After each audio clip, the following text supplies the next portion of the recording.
बिस्मिल्लाहिर्रहमानिर्रहीम अस्सलामुअलैकुम वरहमतुल्लाहि वबरकातुहू। आप देख रहे हैं डिफेंस एंड एनालिसिस टीवी। मैं हूं आपका होस्ट कासिम। उम्मीद है आप सब खैरियत के साथ होंगे। आज की वीडियो में हम आपको इंडिया के लाइव मनाजर दिखाएंगे। अमृतसर में खालिस्तान के हक में रैलियां। आरएसएस शिवसेना के गुंडे और अपने हक के लिए आवाज उठाने वाले खालिस्तानी जवान मैदान में हैं। साबका भारतीय पंजाब और मौजूदा खालिस्तान इस वक्त खालिस्तान जिंदाबाद के नारों से गूंज रहा है। मजीद इससे भी बड़ी रैलियां मुनक्किद होने जा रही हैं। हर तरफ खालिस्तान खालिस्तान हो रही है। अभी आप देखें लाइव मनाजर।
इसके बाद आप इंडिया के साबका पंजाब खालिस्तान के लाइव फुटेजेस भी मुलाहजा कीजिए और वीडियो को ज्यादा से ज्यादा शेयर करके खालिस्तान बनाने में अपने खालिस्तान भाइयों का साथ दें।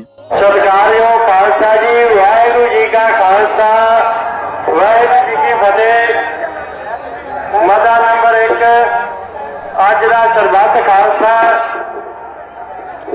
मौजूदा ताकतां ने जैदार ज्ञानी गुरबचन सिंह जी, ज्ञानी मल सिंह, ज्ञानी इकबाल सिंह ਅਤੇ ज्ञानी गुरमुख सिंह ਨੂੰ सेवा तो मुक्त करता है।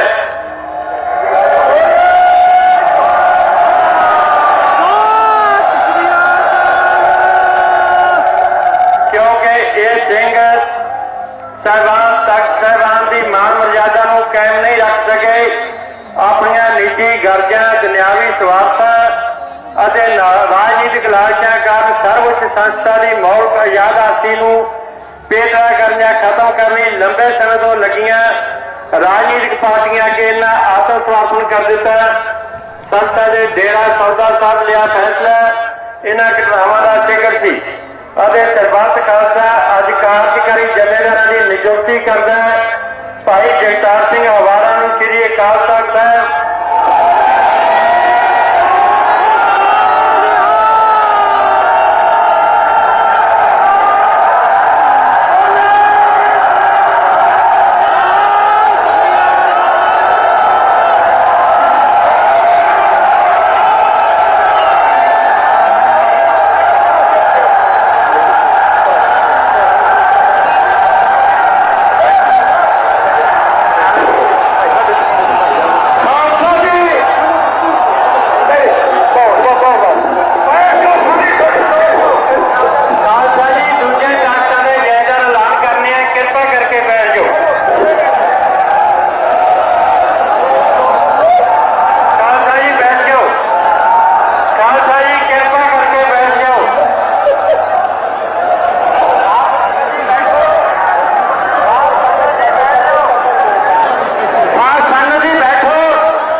ਜਗਤਾਰ ਸਿੰਘ ਹਵਾਰਾ ਨੂੰ ਸ੍ਰੀ ਅਕਾਲ ਤਖਤ ਸਾਹਿਬ ਦਾ ਜਥੇਦਾਰ ਨਿਯੁਕਤ ਕੀਤਾ ਗਿਆ ਹੈ।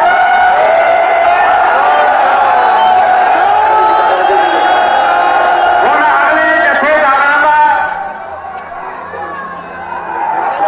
बस की समाप्ति। उम्मीद है आपको ये वीडियो पसंद आई होगी। मजीद वीडियोस के लिए चैनल सब्सक्राइब करें। मुकम्मल खबर और बर वक्त मालूमात के लिए बेल आइकन पर क्लिक करें। अफवाज पाकिस्तान पाइंदाबाद, पाकिस्तान ता क़यामत जिंदाबाद।